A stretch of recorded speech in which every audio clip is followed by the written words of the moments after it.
Welcome back. Welcome back. This is Im again, CEO of the Soul Focus Group and Super Coach, and you are listening to the Imposter Syndrome series.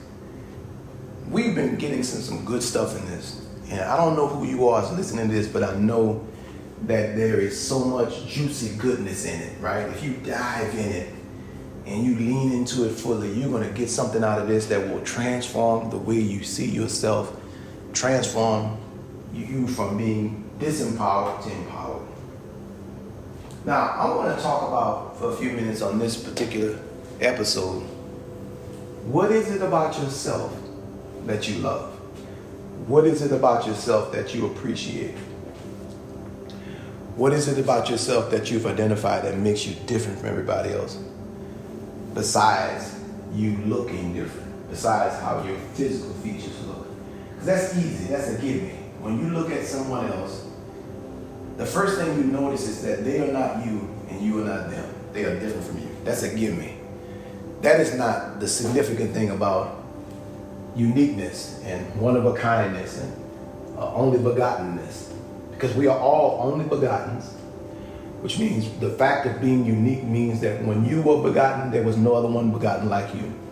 So it's not just a religious thing. Every human being is an only begotten.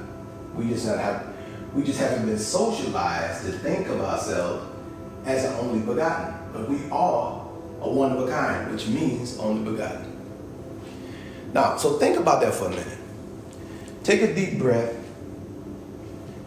and now try to come to yourself knowing that there's no one like you. There is no one like you. And try to also realize that the imposter syndrome is a depreciation or a lack of appreciation for the fact that there's no one else like you. In other words, you have not done a thorough appraisal of what it means to be the only one. And I am not trying to shame, embarrass nobody, because I know I've lived this myself. I have lived in the state of not appreciating the one-of-a-kindness, not appreciating the thing that makes me the only one. I've lived so long without appreciating it. So when people would say to me, "You helped change my life," I did not believe them. I didn't believe them. I thought they were playing a joke on me. I honestly thought they were lying to me, like it was some kind of cruel entertainment. But I wouldn't say it. I wouldn't say to them, "I don't believe you," because I had to, I was in my imposter syndrome pretending to believe what they were saying, when the reality was I wasn't believing because I had not gotten up to speed with appreciating my own one-of-a-kindness. So one day I decided to sit down and start making a note of all the things I found about myself to be unique that I've noticed from being with myself all this time. See, so here's the thing. Like I told y'all before on some of the other episodes, this world is so what it is that it will allow you to live in a universal law that states that you cannot not be with yourself. You're always with yourself all the time. That's universal law. None of us get away from ourselves. So even though we are with ourselves 20, 30, 40, 50, 60 years, with ourselves every day, even when we are with other people, it is possible to wake up in your 20th year, your 30th year, 40th year, and not know who you are because you've taken your eyes off of yourself. And I've said this in earlier episodes, I will repeat it again. You've taken your eyes off of yourself. So when you take your eyes off of yourself, you end up going down the road not knowing what makes you so special. You go down the road not knowing why are you the only one and what it means to be the only one. What power comes with being the only one? Yes, indeed. I can feel the energy rising up in me just from even having this conversation with you. So go to your piece of paper right now and write down for yourself, what is it about being the only one that makes you special? What leverage, what advantage, what edge did the universe give to you when it made you a one and only? I'm gonna give you a couple of seconds. Write it down. Write it down while you listen to my voice. What advantage does being the only one give you? Now, once you write down what advantage being the only one gives you, now write down next to it on a piece of paper, what does that make you responsible for? If being a one of a kind gives you an edge, makes you special, then what are you responsible for? What does being a one of a kind make you responsible for? And since no one else is like you, no one else has what you has, then that must make you responsible for everything about yourself that is unique.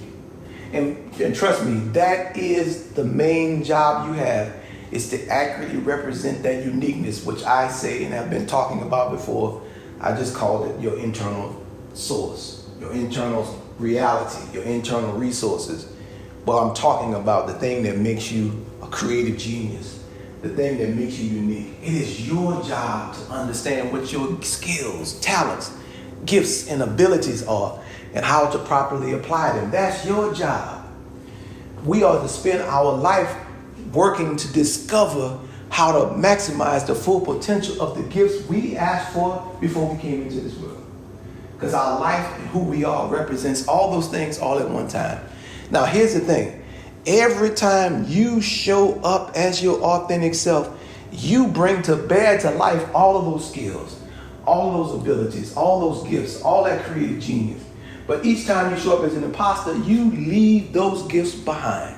It's almost like you're choosing to go into the game as your weaker self, as your struggling self, rather than going into the game in your strength, in your power, in your certainty, in your confidence, in your self-trust.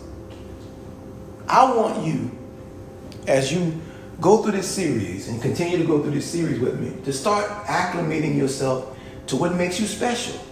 And I'm not talking about the way you shape. I'm not talking about the color of your eyes. I'm not talking about the length of your hair. I'm not talking about your skin color.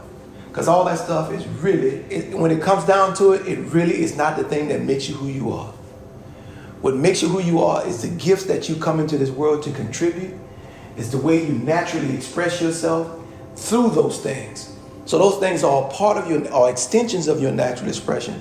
But your natural expression is the compilation of all the things we've been talking about.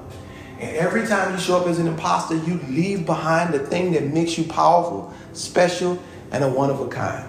I want you to embrace yourself, to get to the point to where you start really appreciating who you are. Because in the appreciation of who you are, you will discover what your soul already knows. You will discover how beautiful you really are. You will discover the melody in your own voice. You will discover the inspiration that comes from your energy when you get in alignment with you. See, I say this all the time to people, and it is true. The universe, everything is working in your favor. The only problem has been you have not been working in your favor. Why haven't you been working in your favor? Because you have not gotten a chance to get to know yourself well enough to fall in love with who you are, to appreciate, to appraise yourself and see just how much value has been put into you. You've been so busy watching everybody else and eyeing other people's value, appraising other people's expressions, that you have not appraised your expression accurately.